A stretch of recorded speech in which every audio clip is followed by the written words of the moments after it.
Hello and welcome to the Paul Green Comedy PaulCast for November 24th, 2024, episode 332.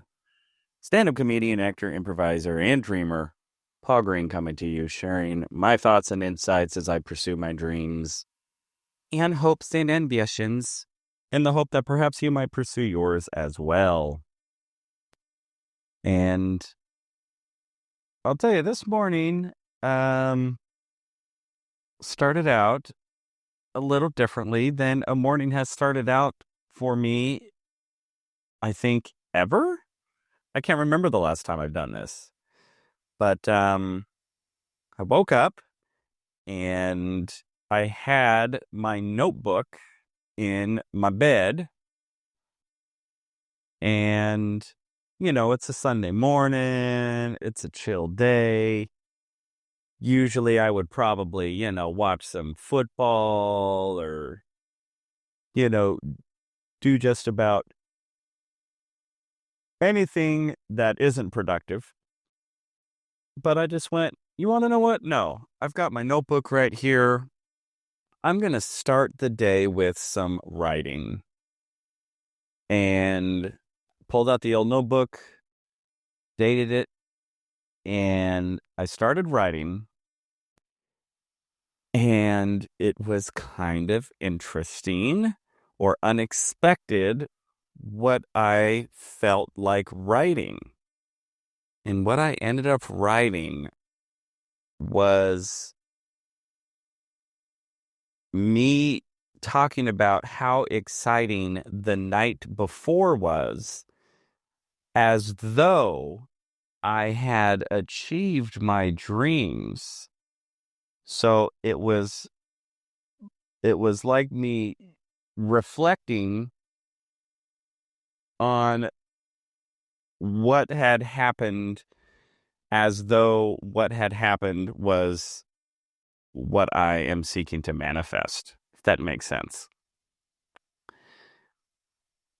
And I don't think I've ever done that before. I've done a lot of manifesting exercises and writing I am statements and writing what I'm choosing to manifest and all this stuff. But I can't ever remember a time where I just was like, hey, last night was so great. I had this experience and this happened, as though my Saturday night had been something completely different than what it actually was. But when I was writing it, it actually felt true. And I don't know, that was just interesting. That's immediately where my mind went.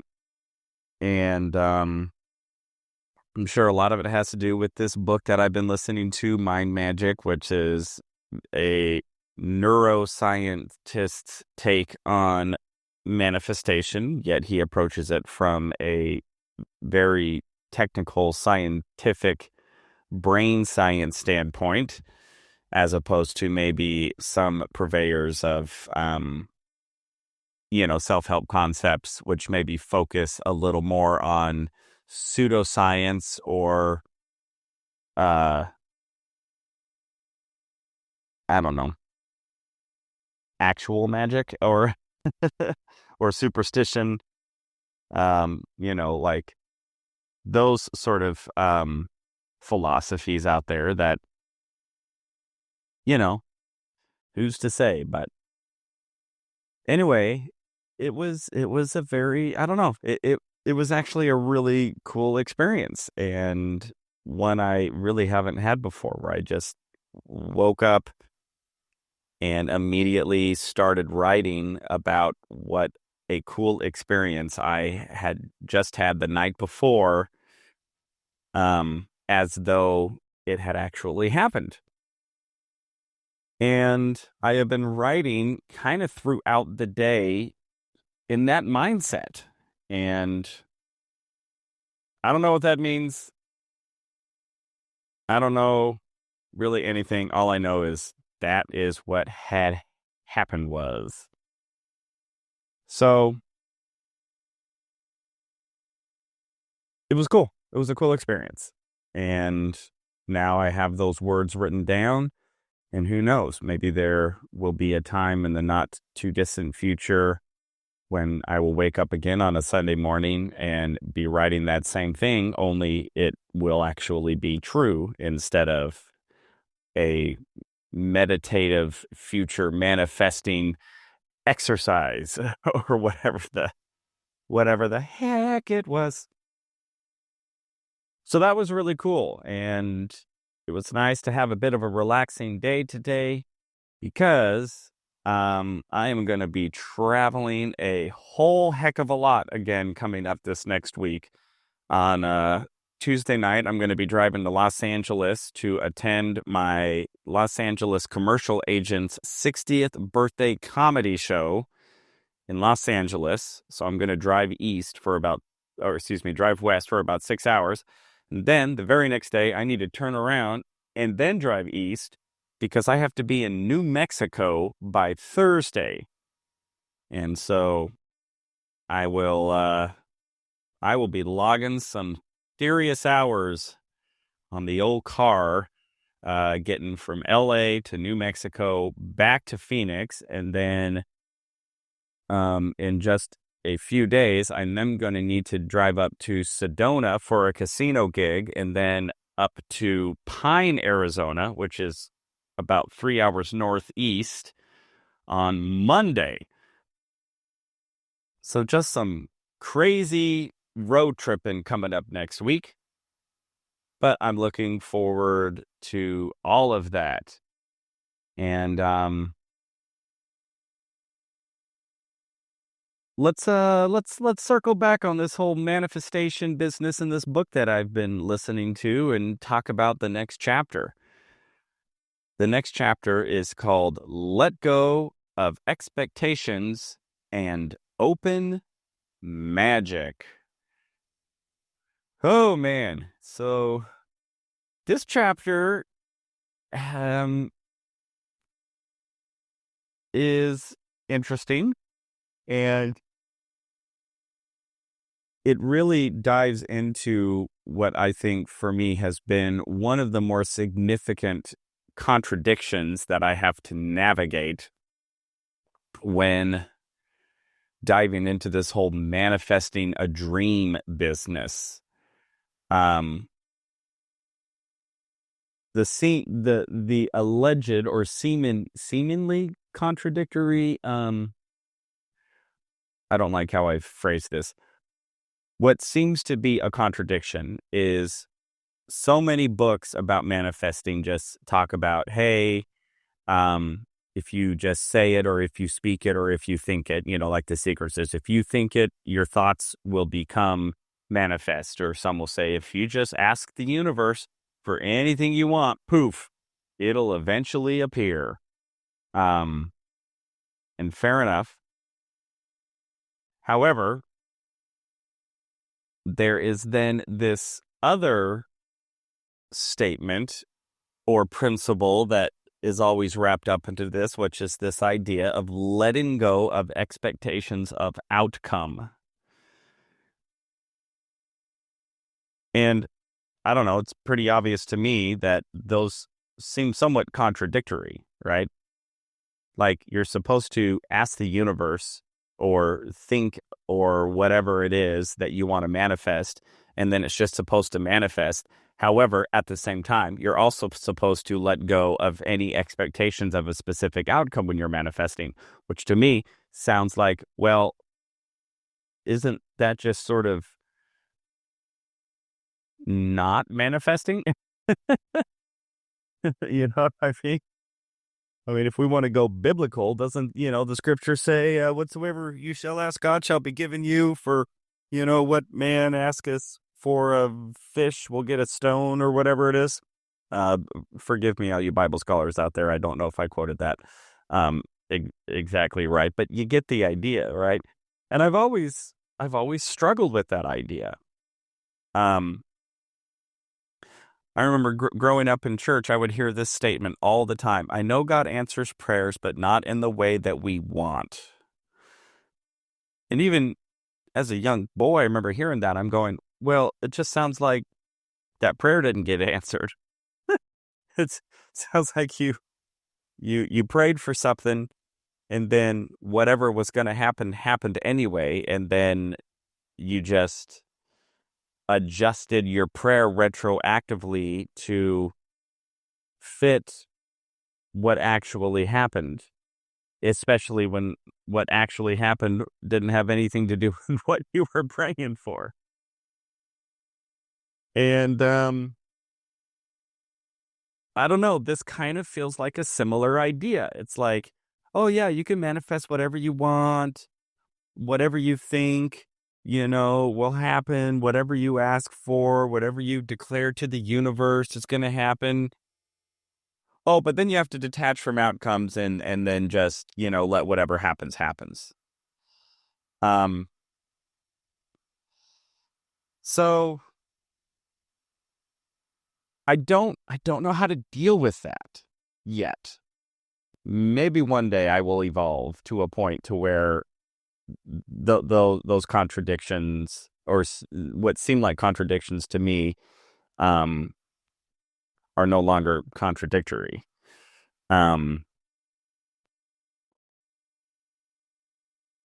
The example he gives in the book is about some woman who wanted to do like some sort of like global charity work and wanted to work with Mother Teresa, but she kept felt like she needed to go down to like the Amazon or something like that, and then ended up getting malaria and, couldn't work for like 8 months. And because she was having malaria, the organization that she was running ended up having to restructure so they could function without her. And then she comes out of malaria, and then because she no longer has to run that company, now she has all of this free time to do what she really wanted to do anyway. Like those types of stories. Um, and yeah, I don't know. As you can see, while I'm discussing this, I'm still trying to. It's almost like in this moment, I'm trying to talk myself into having this make sense to me. So, uh, we are on this journey in real time of Paul Green trying to make sense of the very thing that he's talking about while he's talking about it. Because another thing that the book says is that an attachment to outcome is actually fear-based. Like, I want to manifest this thing, I want to experience it, and it has to happen or else. But then that is based out of fear. And then the book talks about how fear actually puts you in a different state of mind, which will almost ensure that what you're wanting to happen won't happen. It's a sick and twisted game, isn't it? So, so somehow I have to hold the thought of what I want to manifest, believe with my whole heart that it will happen, but then detach from any specific outcome and don't allow any sort of attachment to put me in a state of fear, and then just go live life anyway. And then whatever happens was supposed to happen anyway. I don't know. I can't make the heads or tails of this one, guys. I don't know if any of you out there in internet land have maybe a better way of explaining this or experience with it. I mean, because I totally get how, um, I mean, I get the idea that whatever it is that we're manifesting may not happen in the time frame we want. I get that. I get that it may there may not be a step-by-step process to get what we want, and that maybe it will be random or seemingly random events that eventually piece together, sort of like what I talked about in yesterday's episode about synchronicity. I get that. Um, I get detaching from the emotion of neediness. Like, oh gosh, I need this thing to happen because I definitely have learned that coming from a state of need requires a state of lack. And that if we are in lack, um, again, that's a fear-based mindset, which is going to inspire different actions. And actions made out of fear or survival are going to yield very different results than actions and behaviors made out of love and faith and confidence. And maybe that's the difference. Maybe when it's detaching from the outcome, it's putting yourself in a state where the outcome is already an assurance. So the behaviors that we exhibit are consistent with complete and faith that it actually is going to turn out that way. But when we're attached to an outcome and then we are constantly disappointed that that outcome hasn't occurred yet, well, then that switches us into a state of fear and doubt and lack, which then also causes us to behave differently. Oh, okay. I think I'm getting there. Is this making any more sense? Anybody out there? Okay, I'm thinking of an example. I'm thinking of Matthew McConaughey's book. I know I've referenced him a couple times on this podcast, but his book, Green Lats, which really just sort of details his journey. And of course, I listened to it on Audible, so Matthew McConaughey was narrating it, and who doesn't want to listen to Matthew McConaughey for many hours? I do. That's right. And so Matthew McConaughey tells the story about how after he had done the Dazed and Confused bit, he thought he was ready for Hollywood stardom, so he moves out to L.A., and he's sleeping on a buddy's floor or something in L.A., and he tells this buddy, like, all right, I'm ready to go get an agent. You know, I need to go get some major roles. And his buddy kind of sits him down and says, hey, you sound really needy right now. And this town smells neediness from a mile away. And if you try to talk to any of these agencies like you need them, you are done. He's like, you need to get out of LA. You need to forget all about this agent business or this movie star business and just go do whatever's in your heart. So Matthew McConaughey's like, that's what I did. So I bought a one-way ticket to Sweden, and then I rode a bus down to Germany, and then I rented a Ducati motorcycle, and I was motorcycling on the Autobahn, and he's just telling this, right? He just went on this international trip, just spontaneous, sleeping under the stars. I'm sort of paraphrasing. Then he goes, by the time I got back to L.A., I totally forgot that I even wanted an agent. And then my buddy said, all right, now you're ready. So, and then he talks about how there's a big difference between needing it and wanting it. And it's so much better how Matthew McConaughey words it, right? So he talks about how he would go into these agencies like, but now I went into those agencies like I wanted it, but I didn't need it. McConaughey. But you want to know what? I think that's dead on.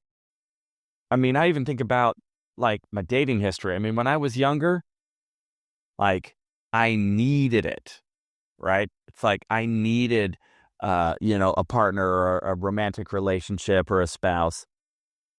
And it like never worked out. Like, my dating history all through my 20s and most of my 30s was just complete and utter failure and disaster all the time.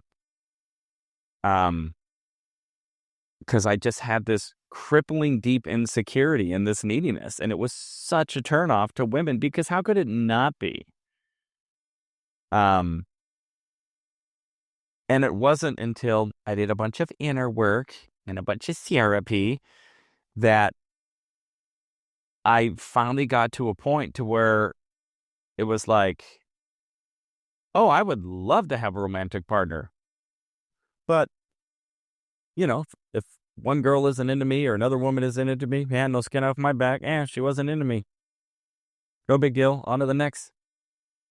And it just completely altered and changed the outcomes and experiences I was having in romantic relationships, because I would be able to go on a date with a woman like I wanted it, but I didn't need it. And, now I'm in a great relationship now, and I feel like we're both that way. Like, we want each other, but we don't need each other. And I don't know, it just makes it so much better, because we know we're there out of choice, because we want to be there. Because who wants to be, in a situation to where, they think that if they leave somebody, it's going to like completely cause their life to collapse. Or in a career, like, what boss wants to hire an employee who's so needy and so desperate that, if they don't get that job, their whole lives are going to be ruined. And in the entertainment business, who wants to hear an actor audition where the actor is so needy because they need this role, otherwise, they're gonna not be able to pay their rent or whatever.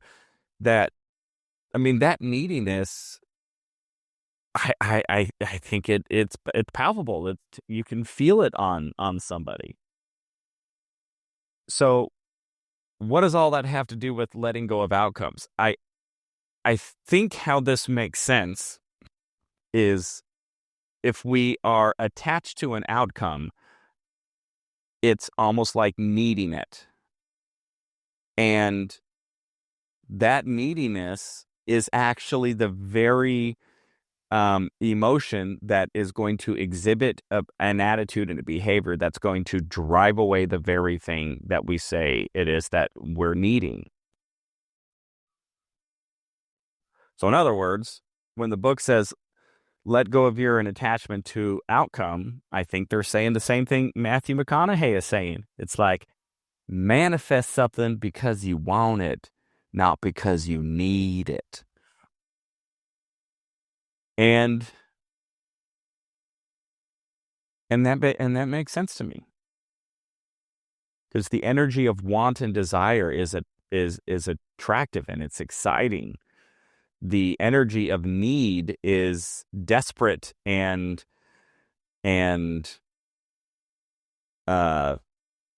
insecure, and yeah.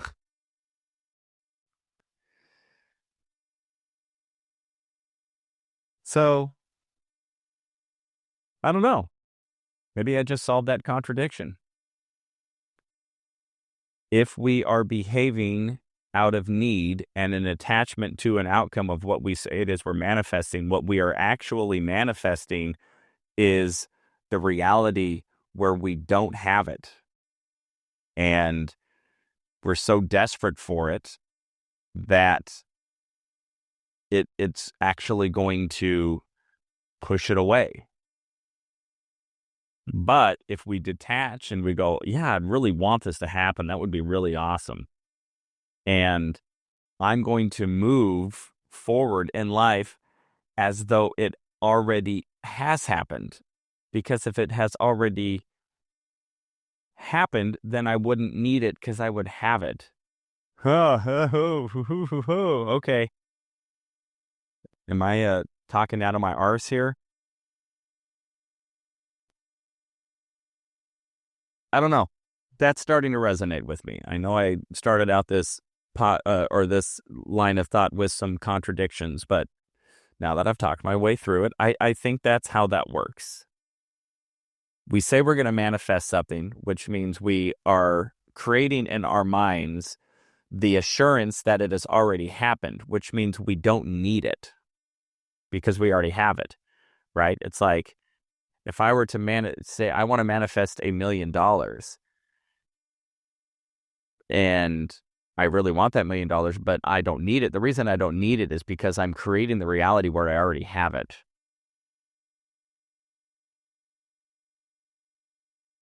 like emotionally. It's already in my psyche. And so I'm now going to be able to show up in the world in a manner that has the confidence that I already have that $1 million in my bank account.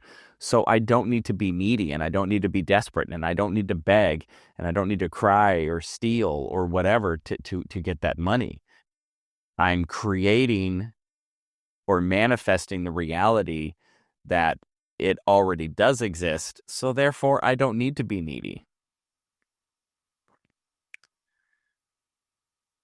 because I'm totally detached from the neediness of needing to have that outcome in actual dollars and cents in my bank account. It's like I'm already manifesting it spiritually and emotionally, and the physical manifestation will catch up when it's good and ready. But when it happens and how it happens, well, that is up to the universe to manifest the physical realization of it. And that physical realization, I'm going to be able to do my part because I'm behaving in a manner that is not needy and that is detached from that outcome. All right, I think I've talked this to death. Does that make sense? Did I do it? Is anybody listening to this and following along and going, no, I think you figured it out, or am I still totally off my rocker here? Anybody listening, feel free to let me know what you think in the comments. But with that, everybody, I am going to call it good on this episode of the Paul Green Comedy PaulCast for November 24th, 2024, episode 332. Thank you all so much for listening. I hope your dreams are coming true. You're out there manifesting and being fulfilled. I love you all so much, and I will talk to you tomorrow.